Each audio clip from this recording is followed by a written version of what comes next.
হাবিব ভাই কই যাইতেছেন? ও হাবিব ভাই কই যাইতেছেন? বিদেশ যান? এর নাম হলো বিদেশ আমাদের রাশিয়া ব্লাগু সাইট শ্রীপুর ক্যাম্প না?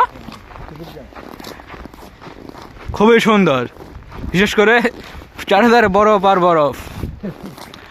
হাঁটলে কি সুন্দর শব্দ হয় গো আগো, জীবনে যা না দেখছি রাশিয়া আইসা তা দেখতে হইতেছে আমাদের। খুবই সুন্দর দৃশ্য, আকাশের আবহাওয়া কত সুন্দর, নিচের আবহাওয়া কত সুন্দর, একাটো বরফ। হাসি আসে দুঃখ লাগে, এর নামে বিদেশ। আর ছেলে মানুষের জীবনটা এরকমই হয়, ছোট থেকে বড়, বড় থেকে ছোট, কষ্টকর।